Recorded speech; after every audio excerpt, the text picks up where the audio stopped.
Seeing is believing, as these globes clearly illustrate the Earth is round. Or is it? Our cover story is reported by Brooke Silva-Braga.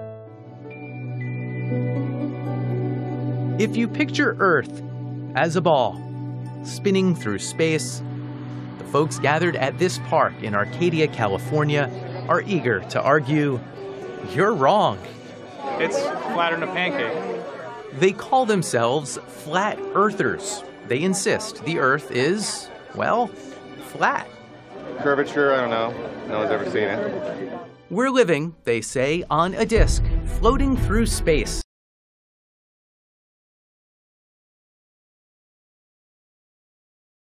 With a tiny sun just overhead.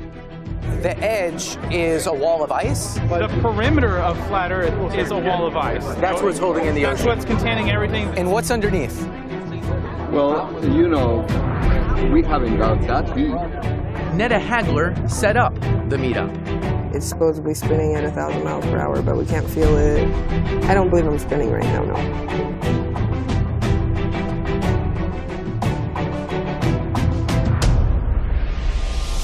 Now that the plane's at cruising altitude, let's start the time lapse. Flat Earthers have brought levels onto planes to prove they're flying level. And we've been lied to on such a massive scale. And zoomed in on the moon and found clouds drifting, supposedly, behind it. Patricia Steer agreed to play a game of 20 questions, Cosmic Edition. Photos of the Earth from space. Completely and utterly false. Is the sun 93 million miles away? No, the sun is not as far away as we've been told, nor is the moon. They're probably about the same size. How about those photos of astronauts who look like they're floating around on the space station? Completely fake. Harnesses, wires. Did we really go to the moon? No, we didn't go to the moon. And we don't have a rover on Mars. And we didn't do a flyby of Pluto. And we've never been to space. Period. End of.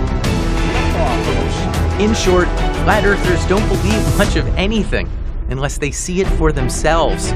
They say NASA is just a part of a massive conspiracy.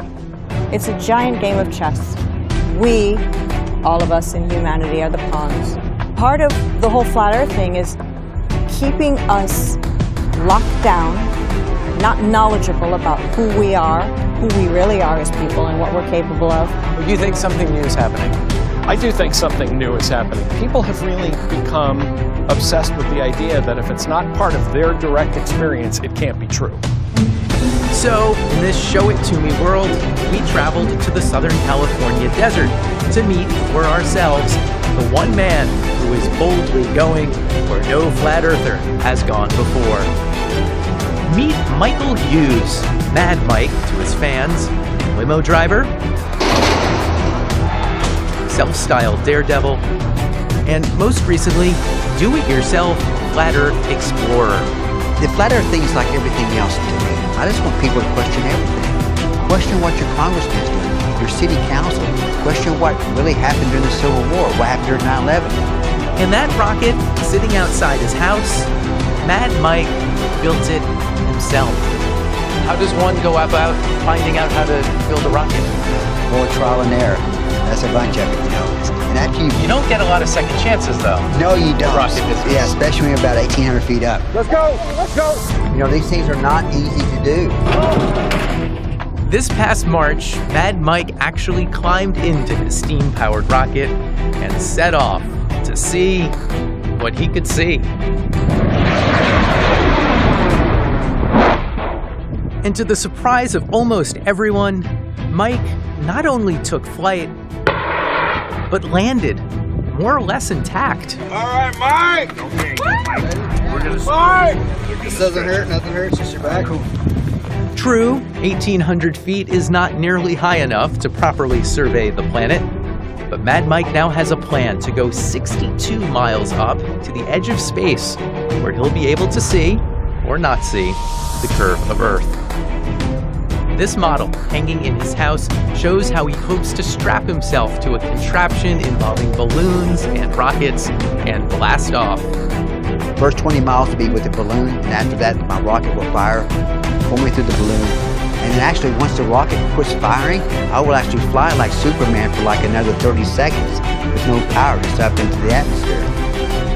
And if he somehow pulls that off, Mad Mike says he'll disprove centuries of science once and for all. I expect to see a flat disc up there. I don't have an agenda. If it's a round Earth or a ball, I'm going to come down and say, hey, guys, I'm bad. It's a ball, okay?